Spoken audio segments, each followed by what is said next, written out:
The first thing I like to do is take some lacquer thinner, and I have acetone in this. A kid at work showed me this, and I didn't know it, and it makes a lot of sense. First time I learned something new in a long time. I'll take the cap off right here, and I'll put in, I don't know, a couple ounces lacquer thinner, shake it up real good, take the gun back into the booth, put the air on it, and I'll take a rag and hold it over the air horn right here, air cap, and I'll, with low pressure, I'll shoot lacquer thinner through the system here so that I can get it, you know, start cleaning the paint out, because I don't want the paint to dry in there. It's basically glue. Once it dries in there, it's a real bitch to clean. So you want to do it after you get done with your project. It may take you 15 minutes to clean a gun. If that's what it takes, or a half an hour, so what? That's what it takes. When I'm cleaning, I will take off the air cap right here, off of the head right here. This part right here is the fluid tip seating, and you do not want to take this off every time. It has fine threads on it on the inside of this housing right here. You don't need to take it off every time.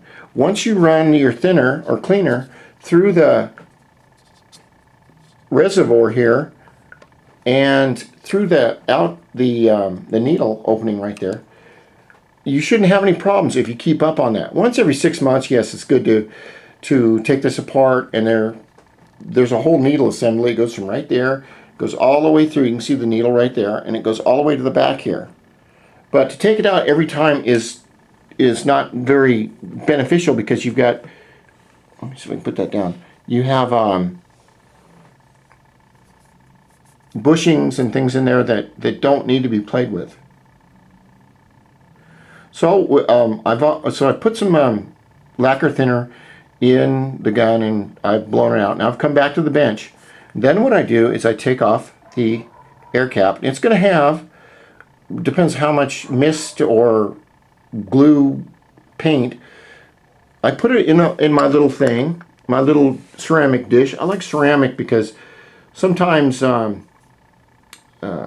lacquer thinner will, which is mainly found in shops, lacquer thinner.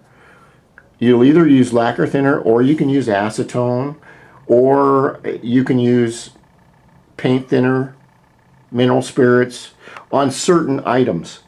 On certain items, those will work. On certain paint products, they won't. And then what I like to do is to put some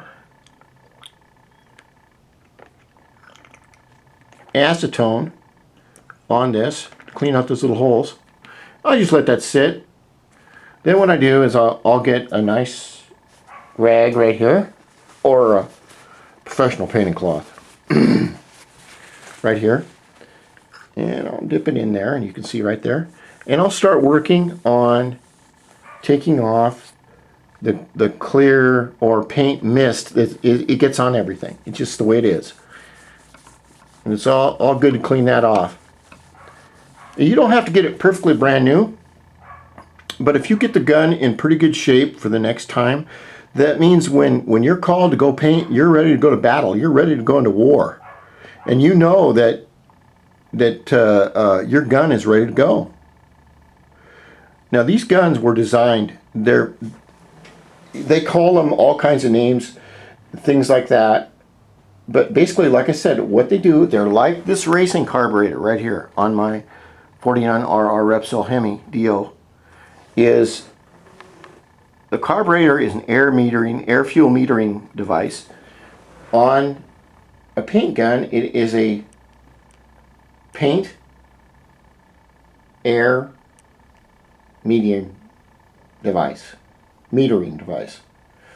And once you get the right metering for the air density, the air temperature outside, the humidity, moisture in the air, then you can do whatever you want. And that takes experience to do, but you don't have to be a rocket scientist to do it. If you're an artist, you pick it up and you learn how to do it. So I take the air cap off and I'm cleaning it. Some air caps, this is 2 pieces, you can take it out.